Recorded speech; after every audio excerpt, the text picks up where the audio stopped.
Pemirsa, Presiden Joko Widodo berulang-ulang menyampaikan jangan salah dalam memilih pemimpin yang akan menakodai negeri ini dalam 15 tahun ke depan. Pesan ini disampaikan Presiden ke semua pihak mulai dari para relawan sampai ke para kiai dan tokoh agama. Namun yang belum terjawab adalah apa sebetulnya kriteria pemimpin yang salah versi Presiden Jokowi. Apakah pemimpin yang salah itu ada di antara 3 bakal capres saat ini?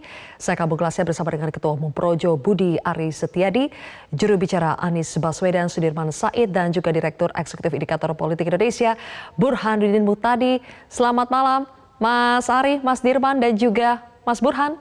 Selamat malam. Selamat malam, Sylvia. Selamat malam, Mas Burhan dan Pak Pamen. Oke, saya akan ke Mas Budi Ari dulu atau Mas Muni ya. Mas Muni, beberapa kali Presiden bilang jangan salah pilih pemimpin, jangan salah pilih pemimpin. Pertanyaan yang belum terjawab adalah pemimpin yang salah untuk dipilih versi Presiden Jokowi itu yang seperti apa, Mas Muni? Begini loh, yang pertama kali harus dipahami adalah bagaimana kita merumuskan tantangan bangsa ini ke depan.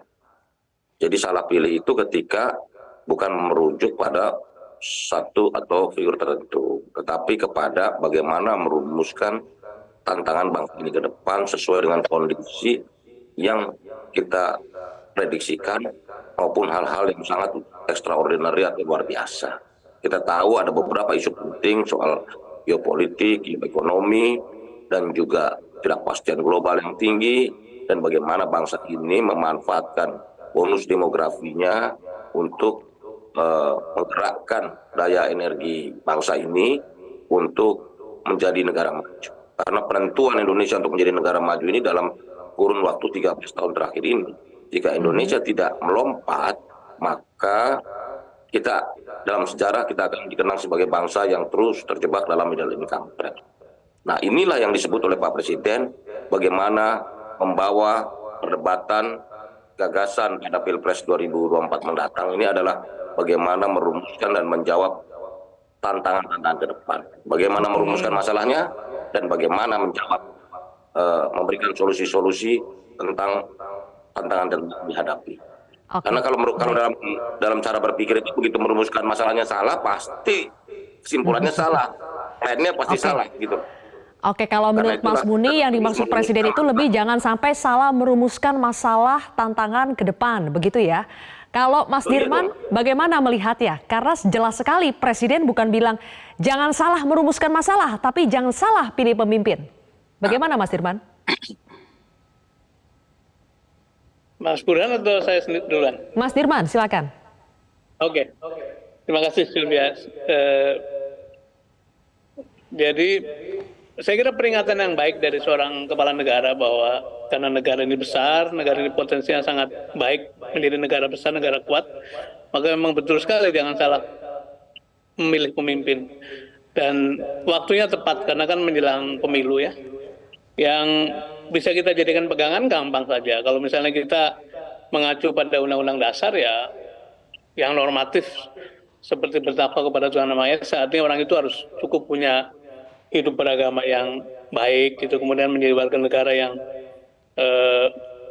baik juga. Di sini dibuktikan dengan tidak pernah berkhianat, kemudian tidak pernah melakukan perbuatan tercela, tidak korupsi, tidak melakukan tindakan-tindakan yang membahayakan negara. Jadi itu normatifnya banyak yang bisa kita acu. Kemudian kalau kita mengacu pada agama, kebetulan saya beragama Islam, maka kita dituntut untuk memilih pemimpin itu yang mendekati karakter Nabi, yaitu sidik, amanah, fatwana, dan tablik. Apa itu? Sidik itu artinya orang yang benar, selalu menjaga kebenaran. Kemudian amanah itu yang bisa dipercaya. Kemudian fatwana itu jujur. Kemudian tablik itu artinya dia terus menyampaikan pikiran-pikiran baik pada masyarakat. Nah, kalau dikaitkan dengan tantangan sekarang, saya kira Indonesia ini memasuki kepemimpinan yang ke-8.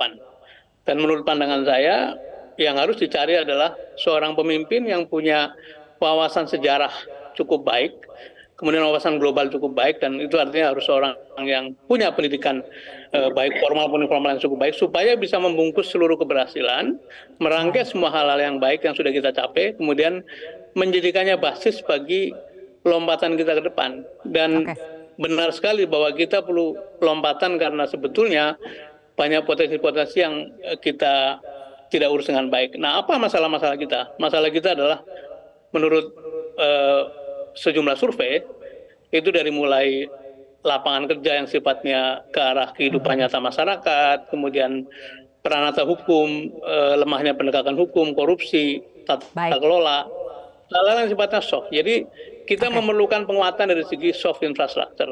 Nah, karena itu pesan Pak Presiden sangat baik bahwa jangan salah memilih pemimpin, karena yang kita butuhkan adalah yang bisa membawa bangsa ini kepada lompatan besar tadi. Dan karena itu memang bagi bangsa kita harus mencermati.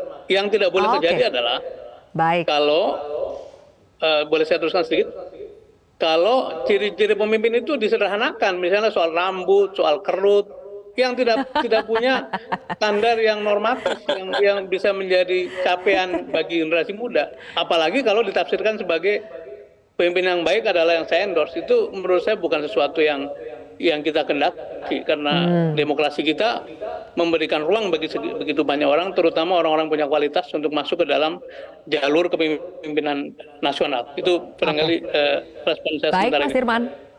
Berikutnya tentu kita ingin mendengar ya versinya Mas Burhan. Kalau tadi Mas Dirman menyambut positif lah pesan dari Presiden supaya jangan salah pilih pemimpin.